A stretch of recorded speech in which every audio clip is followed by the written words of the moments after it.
Okay, good morning, everybody. This is live. It's working. Okay. It's really good to be here, to see everybody again. I'm always surprised when I come to Open Inquiry in the morning and sometimes bring really challenging topics to wrestle with and thinking in most places this would not go well. And how here people just swoop it up and run with it, and it's really good. October is C3's value of common humanity, as far, I think, from the website, that's what I saw. So that's really the root of what I want to talk about today. The human rights defenders, environmental defenders, and indigenous leaders that I have the privilege to work with insist on the importance of historic memory as a way to protect human rights, to protect the earth, as a way to transform society, as a way out of the crisis that we're in. They talk about it almost as a vaccine to protect against impunity and repetition of abuse. And they also talk about it as a way to work with collective shadow, just as we work in our inner life on our own shadow, that collectively historic memory is a way to work with shadow and to help it to transform. And this has been weighing heavily on me recently because I'm aware of the challenge of constructing historic memory given the power of the dominant narratives. This week, many cities and communities around this country and around the world commemorated Indigenous Peoples Day instead of Columbus Day. And Indigenous Peoples Day was first proposed at the United Nations by Indigenous leaders as a human rights issue and as a way to acknowledge history, a history of forced displacement, genocide, land theft, as a way to dismantle master narratives that have celebrated and glorified this history, and as a way to say never again, as a way to resist, and a way to transform. One of those cities that celebrated Indigenous Peoples Day this year was Washington, D.C., this country's capital. The White House, however, countered with a presidential proclamation calling for the celebration of Columbus Day. And that statement, that proclamation, said this. It said, "Today we will commemorate the great explorer whose drive for discovery is at the core of the American spirit.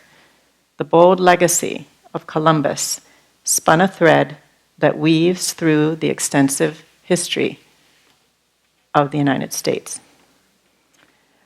When I was in elementary school, true confession, I was in my first play, and I was cast as Queen Isabella of Spain.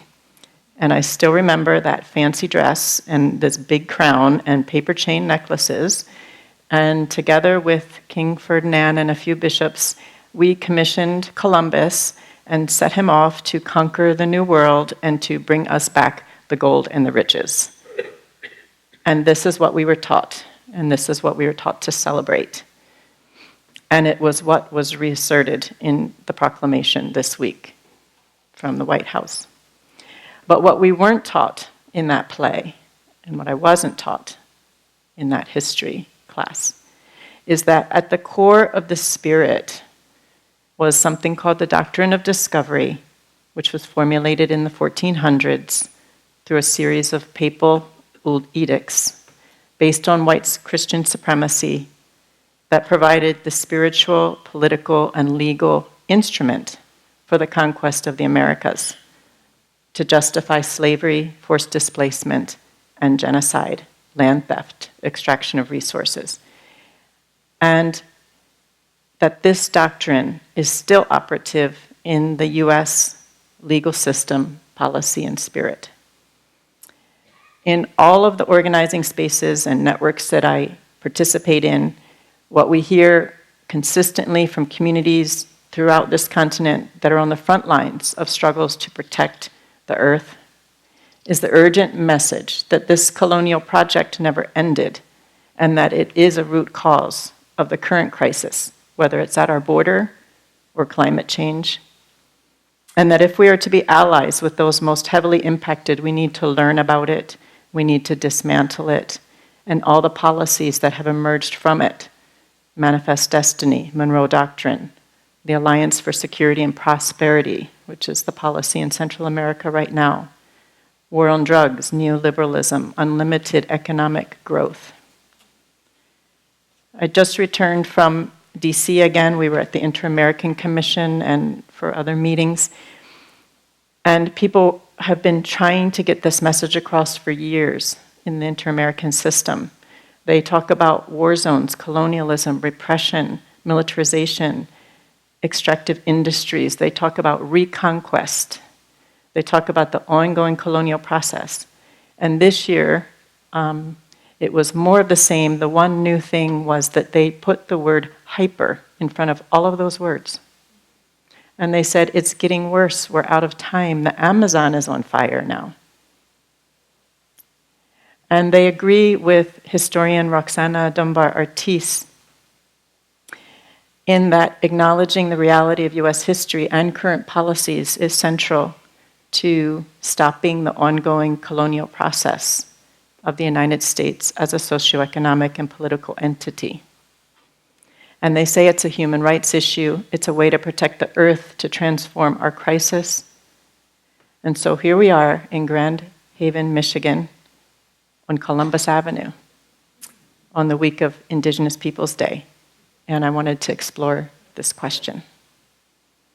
So when Leslie wrote in August, I was really glad to know I would be coming back. And I knew I wanted to talk about the situation on the border. And I wanted to talk about root causes. This is what our allies have asked us to work on and to speak about. And that was before the mass killings in El Paso, Texas.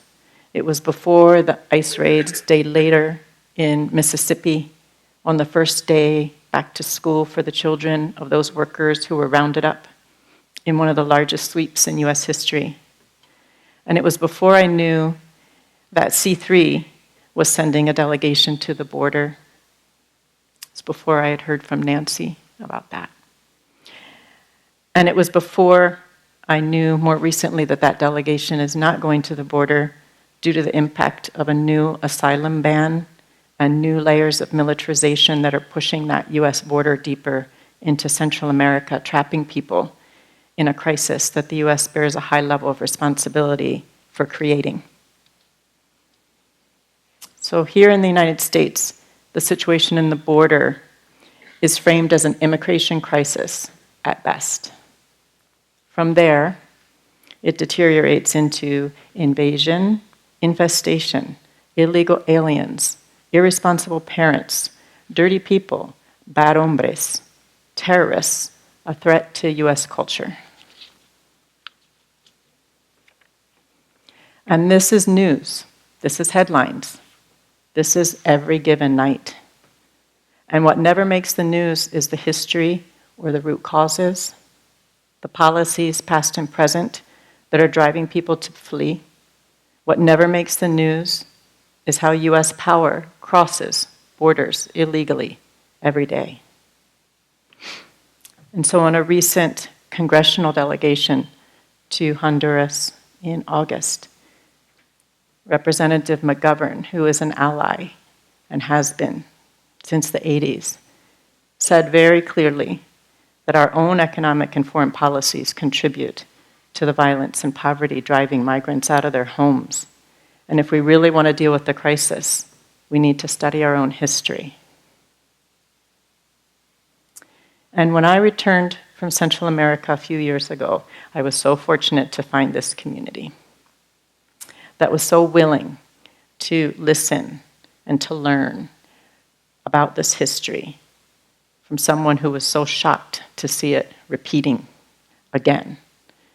And how patiently everyone listened as I talked about that coup in 2009 and how the US supported a military coup and then celebrated how Honduras was now open for business and then propped up a brutal government that immediately moved to concession off huge portions of the country, land, natural resources, rivers, to transnational corporations, and how the country was militarized with US security assistance so that the communities that protested and resisted, tried to protect land and water, would be heavily repressed. And the US continues to celebrate what's happening in Honduras as business and as development.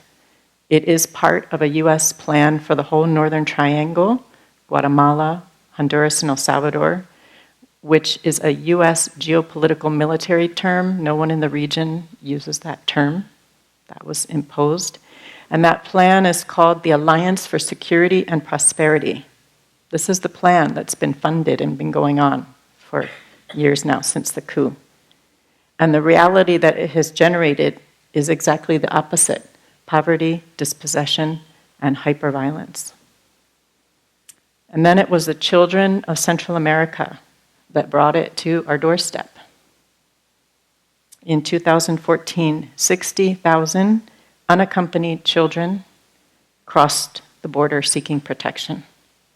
And then later came the caravans, and hundreds of thousands of more. Jennifer Harberry is a human rights attorney, an activist, and an author. Her husband was forcibly disappeared in Guatemala during the 1980s. And she was a really important part of our networks in the 1980s, working to stop the wars. Today, she's helping asylum seekers on the border.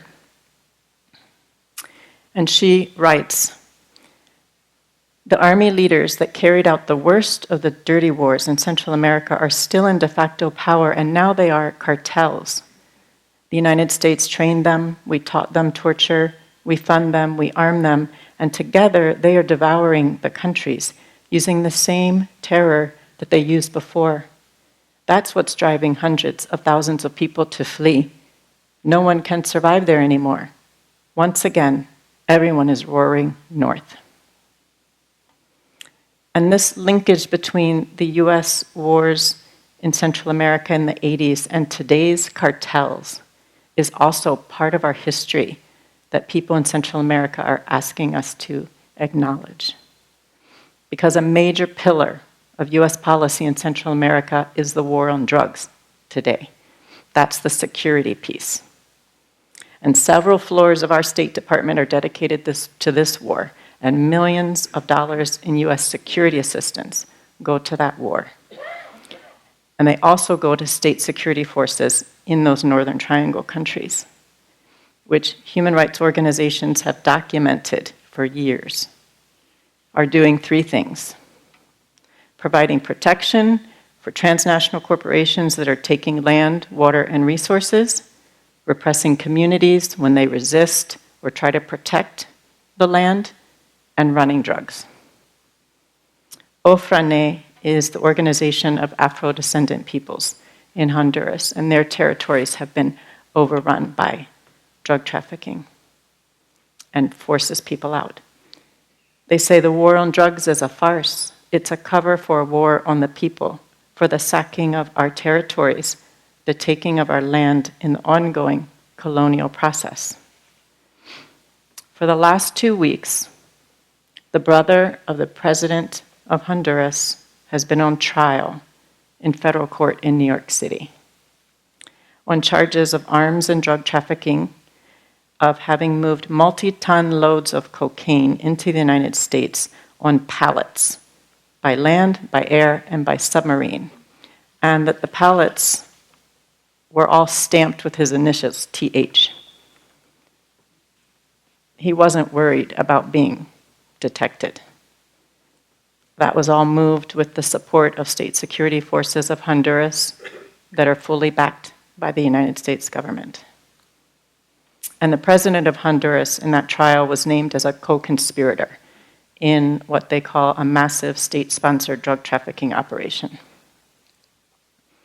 And the prosecutors established that the 2009 US-backed military coup improved prospects for drug trafficking, that since the coup, the country became a gateway for huge amounts of cocaine moving into the United States, and that the president of Honduras used drug money to help win the last two elections, which were backed by the United States, by offering protection to drug traffickers who supported him with multi-million-dollar bribes, including El Chapo Guzman from the Sinaloa cartel in Mexico. So all of this was making headlines while we were in DC with the human rights defenders from Honduras. And the president of Honduras denied it all, saying that this was stranger than Alice in Wonderland. And as if to prove his point, when all of this was coming out, the US government declared full support for him and put out two statements in 1 week. This is what they said. Coordination and collaboration between the United States and Honduras has increased to unprecedented levels. The two countries share a long-standing partnership, common principles, shared democratic values, and years of partnership building a more stable and prosperous region.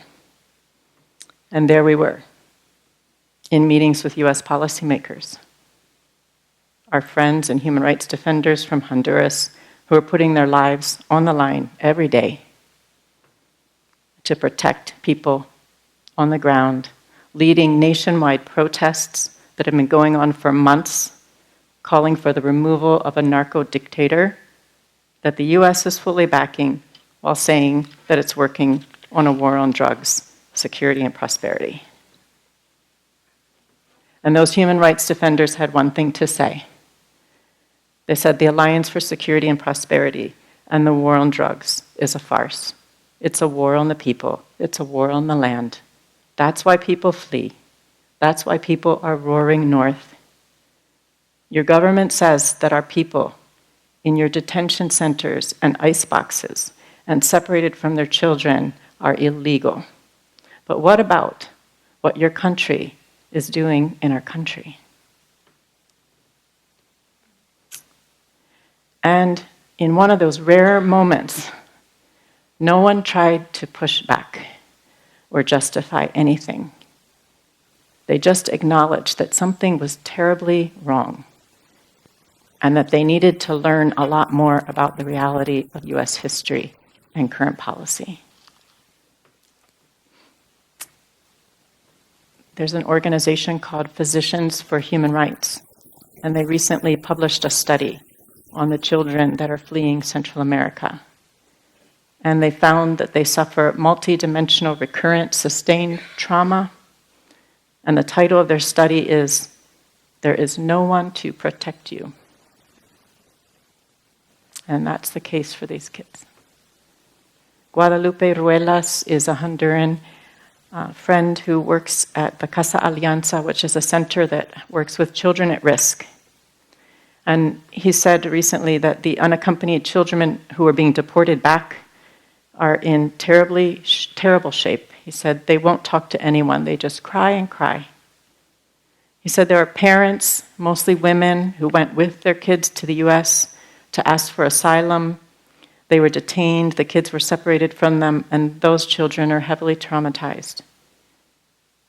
He said there are some families for whom living conditions are worse than the detention centers, so they say at least there's something to eat there. He said people will still risk trying to get north because they say here they're going to kill us, and if we can get there, we might have a chance. But that risk just got higher because the US has been pressuring Mexico and the Northern Triangle countries to work with Border Patrol and Homeland Security to militarize the borders further south. And then on September 11th, a new asylum ban was passed here in the United States. And that requires people who are seeking asylum, which is a right that is internationally recognized as a human right of anyone to seek asylum for protection. But this ban requires anyone who's seeking to apply for asylum to do it in a country that they pass through on their way north, that they cannot do it at the border. They have to do it in another country that they've fled to on their way north. And the administration has withheld funding from El Salvador, Honduras, and Guatemala for several months until they signed an agreement that they would be safe third countries where asylum seekers could go and apply for asylum and wait until their case is decided. Human rights attorneys have denounced this ban as illegal and immoral, a violation of international law, and absurd, because these three safe countries are precisely the three countries that people are fleeing. But it has effectively halted the flow of people. And that's why the delegation from C3 is not going to the border, because nobody can reach it right now. Each time I go to Washington, I talk with my friend Berta Oliva, who's the head of the Committee of the Families of the Disappeared and Detained in Honduras, and we assess. And I say, what do you think? Is it worth the effort? And this time she said, we owe it to the children. There's no future here. This has to change, and it can't change if no one knows what's happening. And so we go, and we start from scratch. We talk about root causes. We talk about economic and foreign policy and its impact and the ongoing colonial process. And we're grateful for the allies that we do have, who know our history, who study it, who can lead and help to protect.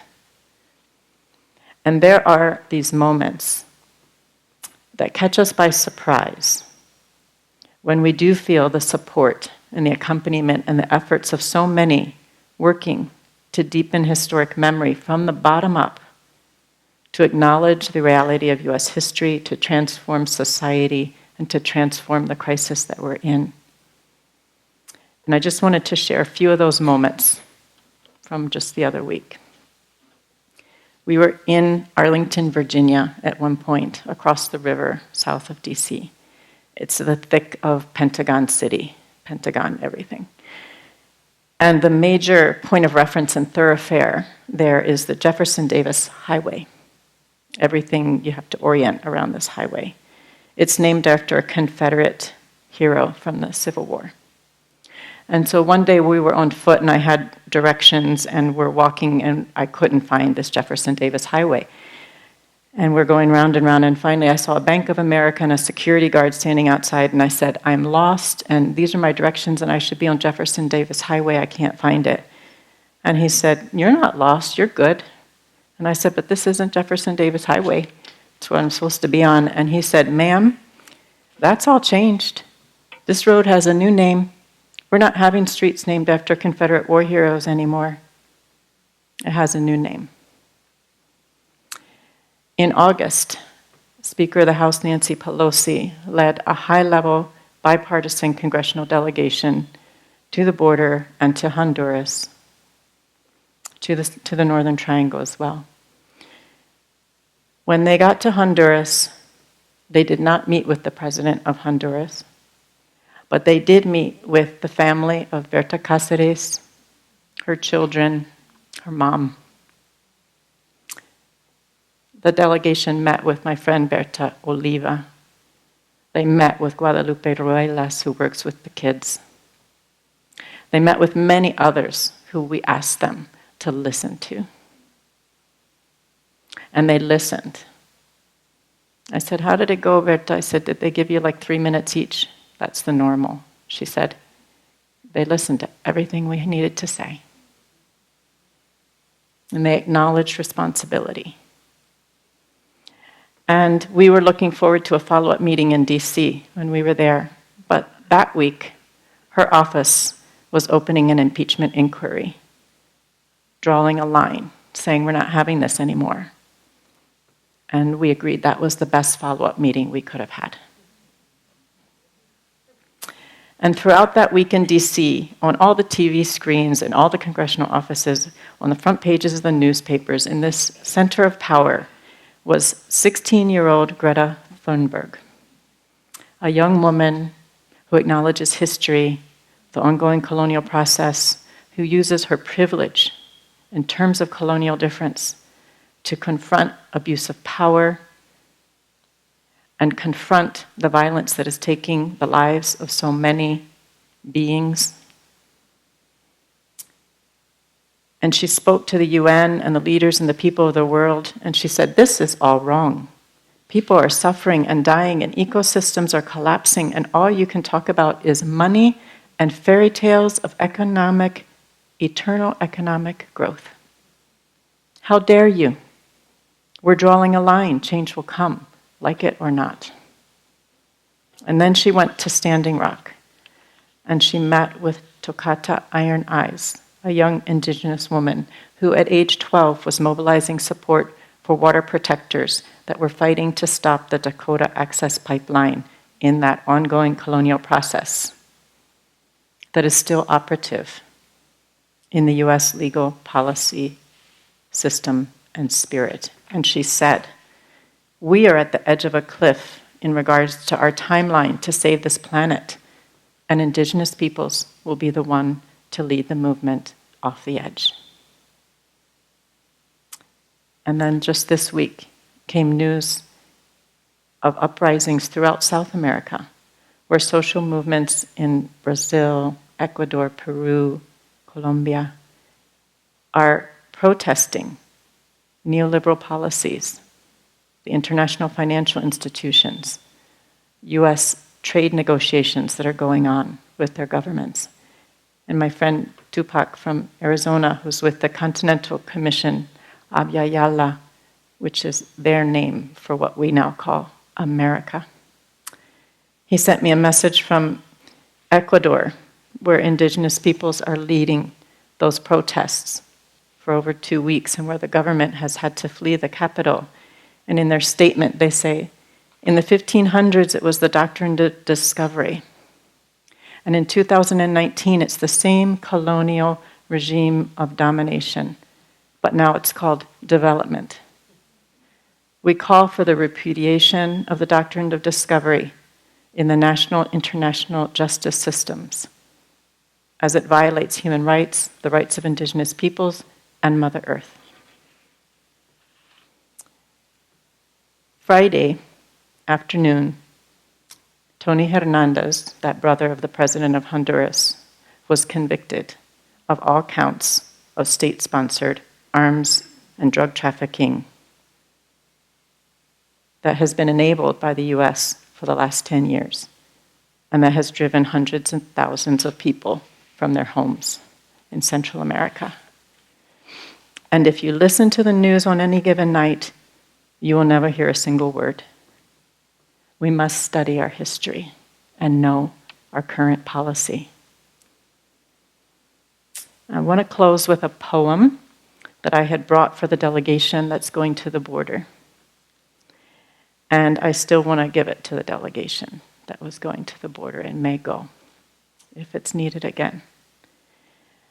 Because the people will continue to resist, and the people will continue to flee when they can't resist any longer.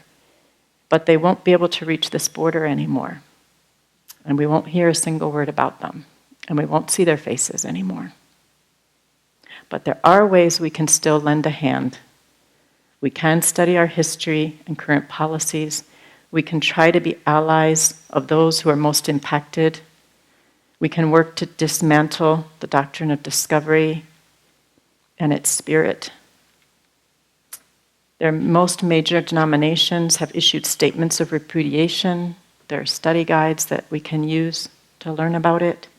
We can visit people in detention centers. We can protest detention centers. We can advocate for humane migration policies.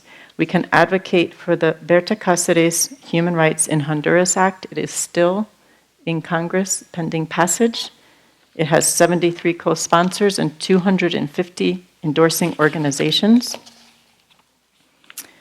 We can support organizations in Honduras like COFADE that are on the front lines of protecting people who are protecting the earth and the water, and help people in our own community who need help. I heard about Felipe and the community helping Felipe. We can deepen historic memory and transform the crisis. So here's the poem. It's by Noemi Shihab Nye. Her father was a refugee. If you are a child of a refugee, you do not sleep easily when they are crossing the water on small rafts, and you know they can't swim. My father couldn't swim either. He swam, though, through sorrow, and he made it to the other side, pitching his old clothes overboard at landing, then tried to be happy, to make a new life. Something inside him was always paddling home, clinging to anything that floated, a story, a food, a face.